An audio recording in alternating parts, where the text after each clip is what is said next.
All right. Good afternoon, everybody. Happy Tuesday. Wednesday. It's Wednesday already. Wow. Midweek. This is Bill with WWP Reaction. I react to world conflicts that are going on, and of course, the biggest one right now is Venezuela. And I wanted to talk a little bit about that and bring in, um, talk about some of the talking points that have come up. And I want to start with. I'm going to pull this over. Okay, so I want to get the. I want to bring over my X channel, and I want to talk about this is and I'm not gonna talk about Venezuela right now, but I'm gonna talk about Iran first, and I'm gonna go back and talk about Venezuela and the recent oil rig that we seized as a Russian flag, which I think is quite interesting. So let's just listen to this. This is pretty amazing. I know it comes from an Instagram feed. I sent it to my ex, so bear with me as we pull it up.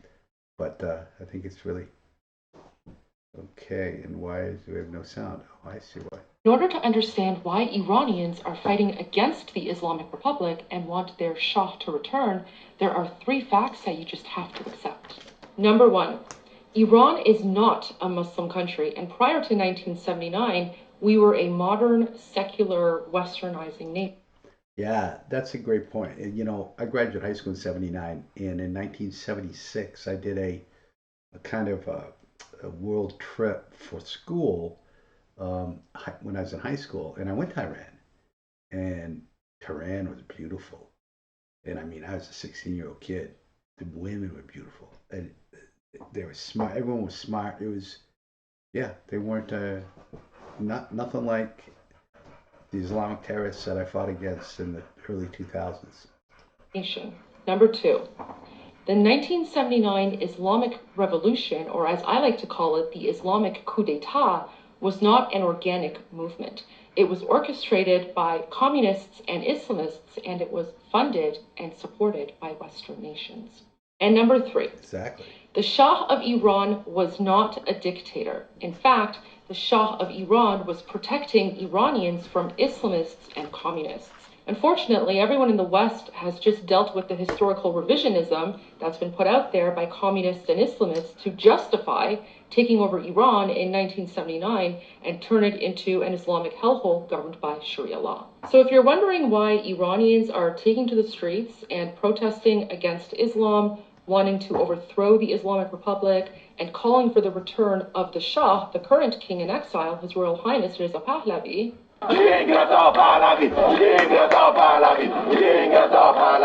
that's because everything you think you know about Iran and everything the Western media, communists, leftists, and Islamists have told you about Iran is a lie. And now you know. Now you know. Okay, just wanted to pull that up. The word and with a decree of. All right, so let's get into what we're going to talk about today. But what do you think about Iran? I think you know the IRGC is not going to give up easy. I know that.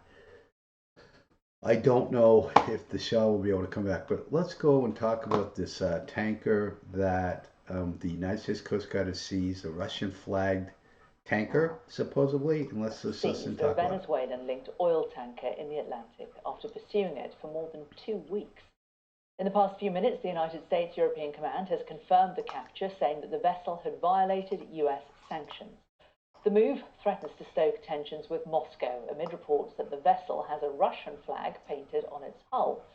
It's also understood that a Russian submarine has been escorting it. The tanker changed its name from Bella to Marinera. Man, when I see these tankers, I think these are sailing our ocean blue with all this crude oil. Look at that thing, looks like it's falling apart. But hey, I don't know anything about maritime industry.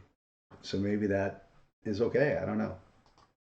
Last month slipped through a US maritime blockade of sanctioned tankers and then rebuffed US Coast Guard's efforts to board it off Venezuela in December. It's currently in the North Atlantic Ocean, around 200 kilometers south of Iceland. So look at that. It's way up there, and we're intercepting it. I guess it's being escorted by, from one of the reports I heard, a Russian submarine. So that's interesting news. Our US correspondent David Blevins is in Washington for us. So a success for the American Coast Guard here and the Department of Homeland Security have been involved in this, David. But it's given them quite the runaround, hasn't it, this vessel?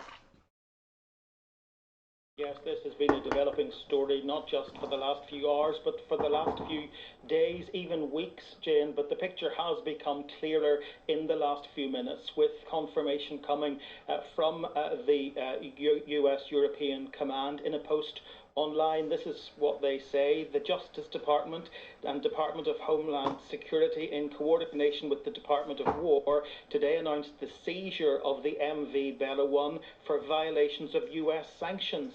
The vessel was seized in the North Atlantic, they say, pursuant to a warrant issued by a US federal court and after being tracked by US CGC Monroe. So we've learned a number of things, that this military operation involved 3 departments of government: Justice, Homeland Security and the self-styled Department of War, that they had obtained a warrant from a federal court, that this vessel, the MV Bella 1, had been tracked by another vessel, the Monroe, for some time. That Monroe vessel is a Coast Guard boat that has been heavily involved in stopping the movement of drug traffickers in recent months. And they say USCGC is United States Coast Guard cruiser.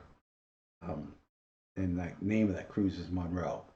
That the warrant was for violation of sanctions. Now, that all does make sense, because the Bella 1 was sanctioned by the United States back in 2024 for operating as part of a shadow fleet of tankers alleged to be transporting illegal oil. Now, it had been on its way to Venezuela last month when it suddenly did a U-turn, probably because the US had already seized 2 other tankers, the Skipper and Centuries, and since then the United States has been in pursuit of it. Thanks so much. Well, let's just bring you this latest post on X from the US Secretary of War, Pete Hegseth. He says the blockade of sanctioned and illicit Venezuelan oil remains in full effect anywhere in the world. Good for him. Well, let's bring in our military analyst now, Sean Bell. So, Sean, it's been reported that the US has now taken this Venezuelan-linked tanker. How do you go about boarding an oil tanker in the middle of the sea? Yeah, good afternoon, Jane. Nice to be able to hear you this time. You're absolutely right. You know, now that the ship has been seized, how does a massive ship that's largely doing about 10 miles an hour, you can run faster than the ship, evade US military attention? Well, part of it is about the boarding. Having been involved in helicopters dropping people onto ships, it's a very much a teamwork approach. And if the ship doesn't want you to board and it continuously moves around, you can change the wind over the deck, you can make it very bumpy, and of course trying to land the helicopter therefore will be very difficult. You can of course rope people down, but again, if a ship is moving in the swell, rolling, it can be incredibly dangerous, and it would depend on the weather. Information inevitably is scant at the moment. The US Coast Guard and the military, as you say, have been tracking this for 2 weeks. But most interesting from a military perspective is this change of flag. It was flying a Ghanaian flag. As soon as it left the Caribbean, it switched to a Russian flag, and there are reports that they're actually painting a Russian flag on the side of the ship. That's crazy, right? They're switching flags, like trying to fake us out, like we don't know. Dumb. All of that was because under international law, therefore the Russians can protect it. And we understand there was a Russian submarine and some surface vessels running around protecting it. What's not clear is the details around this. What we do know is that the Russians did lend a lot of money, billions of dollars, to the Venezuelans to buy Russian military equipment, and in return, the Venezuelans were due to provide oil. Whether this has got anything to do with that or no, will come out in the coming days. But what is clear is that the mission has finally been successful, and this ship has been seized just off the coast of UK. So there we go. Now you know. I know they were talking about on Fox News on this, but I wanted to bring it up because we're continuing to have the blockade. We're continuing to enforce sanctions on Venezuela. We're continuing to stop their oil movement.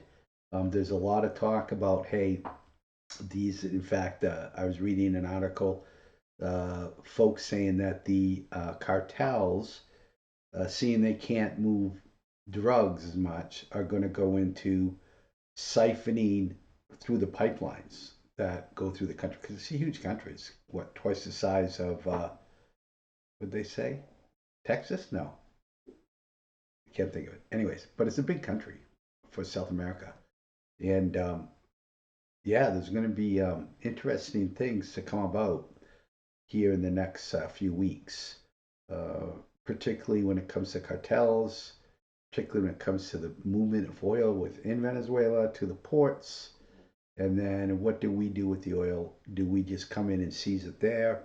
How do we handle all that? There's a lot on the plate of the Department of State, Department of War, and Department of Homeland Security.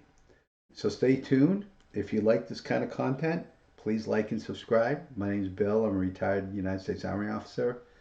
And yeah, I look forward to talking to you some more in the future. Have a fantastic day.